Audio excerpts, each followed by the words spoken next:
मैं आया हूं सिंधु घाटी सभ्यता की दुनिया में, जहां लोग अपने समय से काफी आगे थे। आज मैं आपको दिखाऊंगा उनकी आधुनिक तकनीक, उनका साफ सुथरा जीवन और उनकी विकसित सोच। तो वीडियो को अंत तक देखिएगा और ऐसे ऐतिहासिक कंटेंट के लिए चैनल को सब्सक्राइब कीजिए।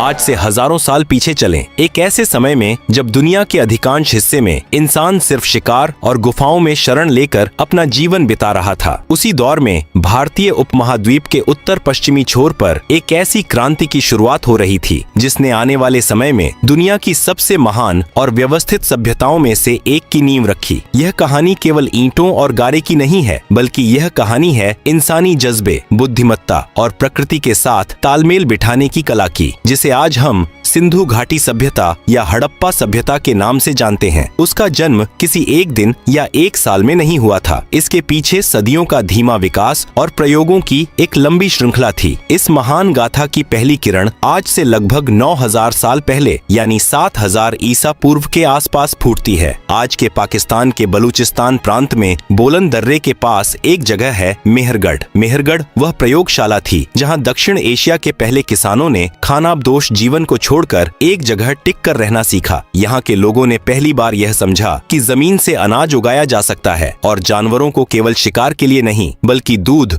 और मदद के लिए भी पाला जा सकता है। उन्होंने गेहूं और जौ की खेती शुरू की और भेड़ बकरियों को पालना सीखा। मेहरगढ़ के लोग केवल किसान नहीं थे, बल्कि वे अपने समय के शुरुआती वैज्ञानिक भी थे। पुरातात्विक खुदाई में वहाँ ऐसे दांत मिले हैं जिनमें ड्रिल से छेद किए गए थे, जो यह बताता है कि वे शुरुआती चिकित्सा पद्धति से परिचित थे। यह नवपाषाण काल की एक ऐसी घटना थी जिसने इंसान को खाद्य संग्राहक से खाद्य उत्पादक बना दिया। मेहरगढ़ की शुरुआती बस्तियां मिट्टी की कच्ची ईंटों से बनी थीं, लेकिन उनमें एक व्यवस्था दिखने लगी थी। वे अपने मृतकों को सम्मान के साथ दफनाते थे और कब्रों में रोजमर्रा की चीजें रखते थे, जो यह दर्शाता है कि उनके मन में जीवन के बाद की किसी और दुनिया का धुंधला सा विचार जन्म ले चुका था। जैसे जैसे समय बीतता गया, मेहरगढ़ की यह संस्कृति पहाड़ों की तलहटी से उतरकर सिंधु और उसकी सहायक नदियों के उपजाऊ मैदानों की ओर बढ़ने लगी। यहाँ का भूगोल किसी वरदान से कम नहीं था। एक तरफ सिंधु नदी का अथाह जल था, तो दूसरी तरफ पौराणिक और विशाल सरस्वती नदी बहती थी। इन नदियों के किनारे की मिट्टी इतनी उपजाऊ थी कि इसने आबादी को बढ़ने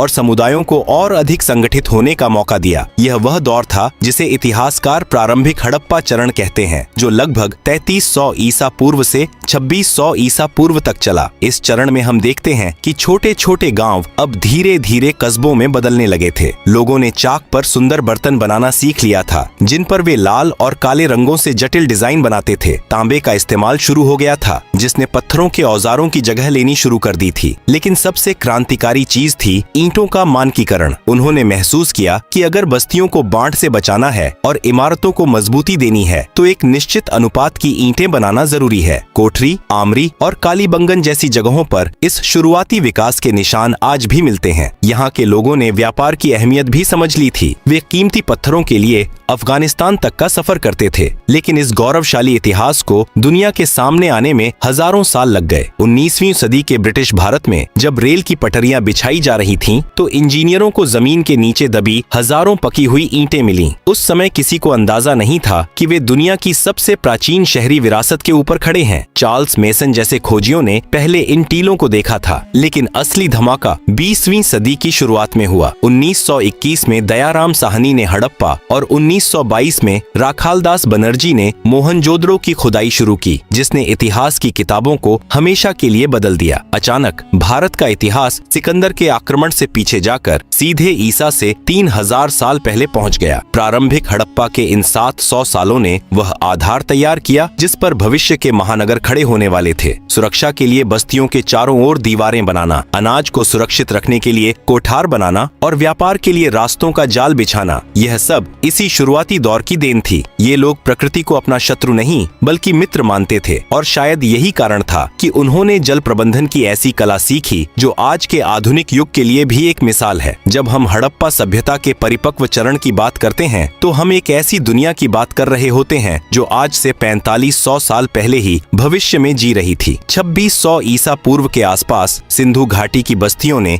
एक ऐसा रूप लेना शुरू किया जिसे देखकर आज के आधुनिक वास्तुकार और इंजीनियर जानवर भी दांतों तले उंगली दबा लेते हैं। यह वह समय था जब मिस्र में पिरामिड बन रहे थे और मेसोपोटामिया में मंदिर खड़े किए जा रहे थे। लेकिन भारत की यह सभ्यता उन सब से अलग थी, जहां बाकी दुनिया अपने राजाओं के लिए आलीशान स्मारक बना रही थी। हड़प्पा वासी अपने नागरिकों के लिए दुनिया के सबसे व्यवस्थित शहर बना रहे थे। इन शहरों की सबसे बड़ी पहचान थी शहरी नियोजन। कल्पना कीजिए एक ऐसे शहर की जहां कोई भी सड़क टेढ़ी मेढ़ी नहीं थी। मोहनजोदड़ो और हड़प्पा जैसे महानगरों को एक व्यवस्थित ढांचे पर बसाया गया था। मुख्य सड़कें एक दूसरे को 90 डिग्री के समकोण पर काटती थीं, जिससे पूरा शहर शतरंज की बिसात जैसा दिखाई देता था। इन शहरों को मुख्य रूप से 2 हिस्सों में बांटा गया था। पश्चिमी हिस्सा एक ऊंचे चबूतरे पर बना था, जिसे गढ़ या दुर्ग कहा जाता था। यहाँ शहर की सबसे महत्वपूर्ण सार्वजनिक इमारतें थीं। दूसरा हिस्सा निचला शहर था, जो आकार में बड़ा था और जहाँ आम नागरिक, व्यापारी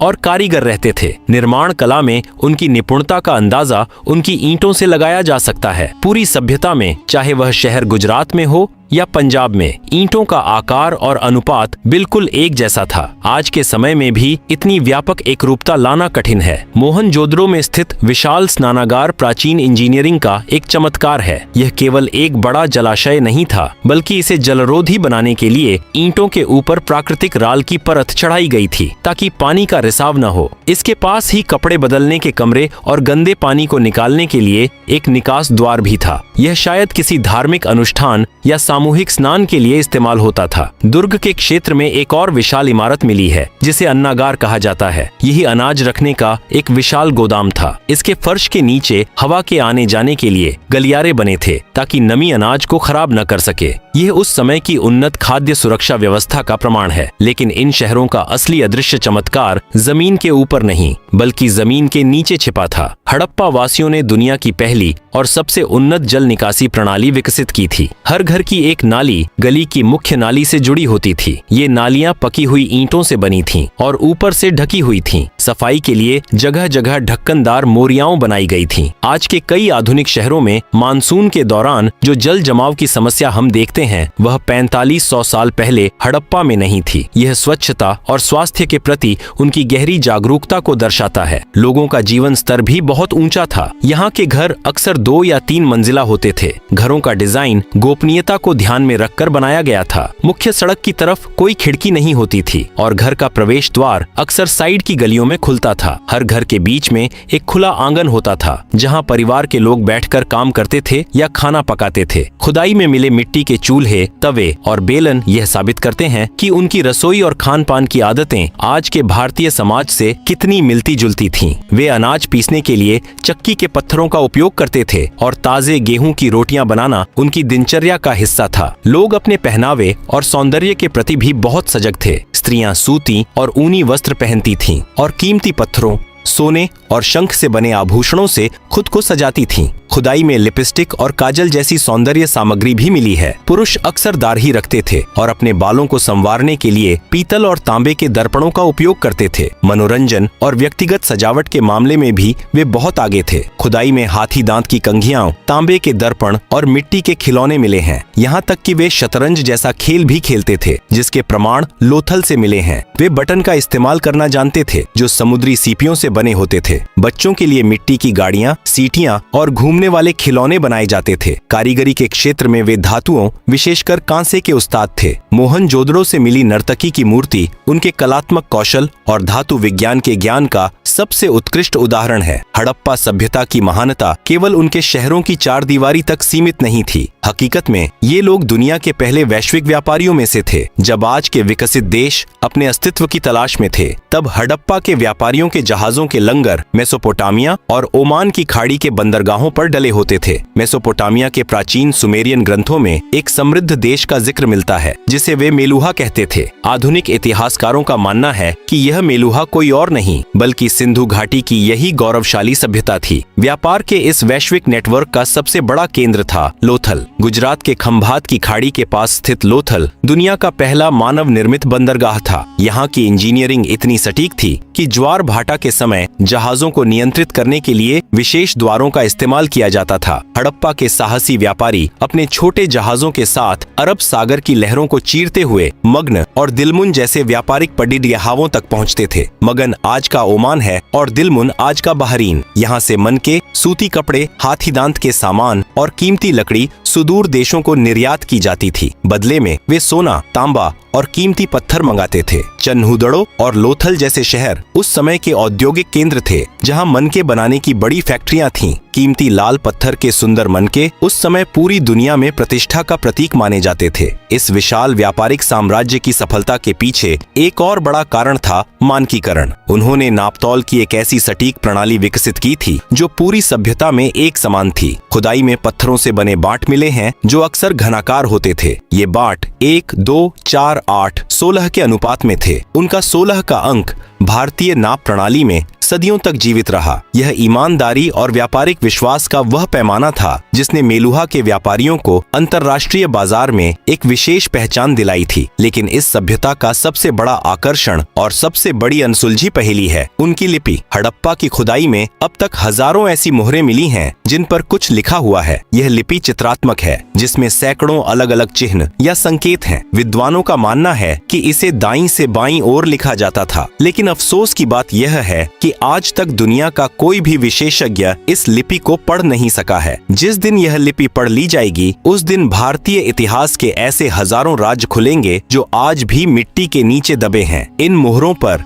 केवल लिखावट ही नहीं थी, बल्कि जानवरों की अद्भुत नक्काशी भी थी। एक सींग वाला बैल, हाथी, बाघ और कुबड़ वाला सांड, इन मोहरों पर उकेरी गई ये तस्वीरें उनकी कला का बेहतरीन नमूना है। इनमें सबसे महत्वपूर्ण है पशुपति मुहर, जिस पर एक आकृति योग की मुद्रा में बैठी है और उसके चारों ओर जंगली जानवर हैं। कई विद्वान इसे भगवान शिव का प्रारंभिक रूप मानते हैं। इन मोहरों का इस्तेमाल शायद व्यापारिक सामान की गांठों पर पहचान लगाने के लिए किया जाता था। समाज और शासन की बात करें तो हड़प्पा सभ्यता में मिस्र या मेसोपोटामिया की तरह विशाल महलों या राजाओं की कब्रों के निशान नहीं मिलते। इससे यह अंदाजा लगाया जाता है कि यहाँ की सत्ता शायद किसी एक तानाशाह राजा के हाथ में न होकर व्यापारियों या पुजारियों की एक समिति के हाथ में थी। मोहनजोदड़ो से मिली पुरोहित राजा की मूर्ति इस ओर इशारा करती है कि धर्म और समाज का आपस में गहरा जुड़ाव था। यह एक ऐसा समाज था जहाँ हथियारों के अवशेष बहुत कम मिले हैं, जो यह दर्शाता है कि वे युद्ध के बजाय शांति और सह अस्तित्व में विश्वास रखते थे। इतिहास के पन्नों में हड़प्पा सभ्यता एक ऐसी चमकती हुई मशाल की तरह है जो अपने चरम पर पहुंचकर अचानक शांत हो गई। लेकिन यह शांति किसी एक दिन में नहीं आई थी। लगभग 1900 ईसा पूर्व के आसपास सिंधु घाटी के इन भव्य महानगरों में बदलाव के ऐसे संकेत दिखने लगे जिन्हें देखकर लगता है कि समय का पहिया अब उलटा घूमने लगा था। मोहनजोदड़ो और हड़प्पा जैसे शहरों की वह सख्त व्यवस्था, वह शतरंज जैसा ढांचा और वह स्वच्छता, सब कुछ धीरे धीरे बिखरने लगा। आखिर लाखों लोगों का वह समृद्ध साम्राज्य अचानक कहां गायब हो गया? शुरुआती दौर में इतिहासकारों ने बाहरी आक्रमणों को इसका मुख्य कारण बताया था। कहा गया कि बाहर से आए योद्धाओं ने इन शांति प्रिय शहरों को तहस नहस कर दिया। इसके सबूत के तौर पर मोहनजोदड़ो में मिले कुछ कंकालों का हवाला दिया गया, लेकिन आधुनिक शोध और पुरातात्विक खुदाई ने इस सिद्धांत को पूरी तरह खारिज कर दिया है। कंकालों पर युद्ध के घाव नहीं मिले, बल्कि वे किसी महामारी या प्राकृतिक आपदा का शिकार लग रहे थे। राखी गढ़ी में मिले कंकालों के डीएनए परीक्षण से यह भी साबित हुआ है कि यहाँ के लोग स्थानीय थे और बाहर से किसी आक्रमण के कोई ठोस प्रमाण नहीं मिलते। आज के विद्वान मानते हैं कि हड़प्पा का अंत किसी तलवार से नहीं, बल्कि प्रकृति के बदलते मिजाज से हुआ था। पतन की सबसे बड़ी वजह बनी जलवायु परिवर्तन। हड़प्पा सभ्यता का पूरा ढांचा नदियों पर टिका था। सिंधु और उस समय की विशाल सरस्वती नदी उनकी जीवन रेखा थी। 2000 ईसा पूर्व के आसपास मानसून के तरीके में भारी बदलाव आया। बारिश कम होने लगी और नदियां धीरे धीरे सूखने लगीं। सरस्वती नदी, जिसके किनारे हड़प्पा की सबसे अधिक बस्तियां बसी थीं, धीरे धीरे लुप्त होकर रेगिस्तान में खो गई। जमीन की उर्वरता कम होने लगी और बार बार आने वाले सूखे ने किसानों को लाचार कर दिया। पानी की कमी ने कृषि को बर्बाद कर दिया, जिससे शहरों का पेट भरना नामुमकिन हो गया। वहीं दूसरी ओर सिंधु नदी ने अपनी अपनी राह बदल ली, जिससे मोहनजोदड़ो जैसे शहर पानी से कोसों दूर हो गए। केवल सूखा ही नहीं बल्कि विनाशकारी बाढ़ ने भी अपना कहर बरपाया। चन्हूदड़ो और लोथल जैसे शहरों में मिट्टी की ऐसी परतें मिली हैं जो यह साबित करती हैं कि इन शहरों को बार बार भयानक बाढ़ का सामना करना पड़ा था। बार बार आने वाली आपदाओं ने प्रशासन की कमर तोड़ दी। संसाधनों पर दबाव इतना बढ़ गया कि लोगों ने शहरों को छोड़ना ही बेहतर समझा। यह सभ्यता अचानक खत्म नहीं हुई बल्कि इसका विसर्जन हुआ। लोग महानगरों को छोड़कर छोटे छोटे समूहों में पूर्व और दक्षिण की ओर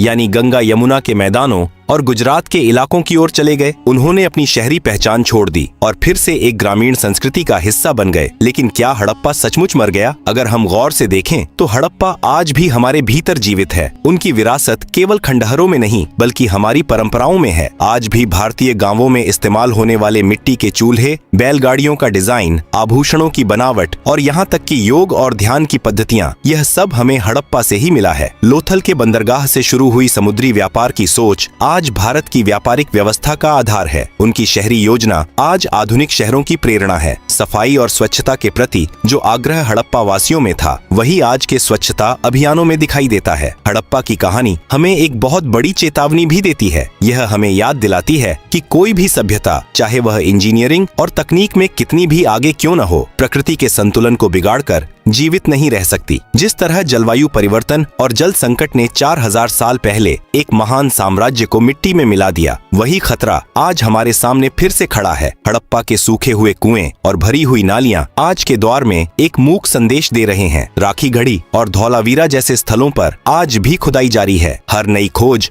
हमें अपने पूर्वजों के और करीब ले जाती है। हड़प्पा सभ्यता का इतिहास केवल अतीत की धूल नहीं है बल्कि यह भविष्य के निर्माण का एक ढांचा है। यह कहानी हमें सिखाती है कि महानता केवल ऊंची इमारतों में नहीं बल्कि एक व्यवस्थित और संवेदनशील समाज के निर्माण में होती है। हड़प्पा का उदय एक चमत्कार था, उसका अस्तित्व एक प्रेरणा है और उसका पतन इंसानियत के लिए एक शाश्वत सबक।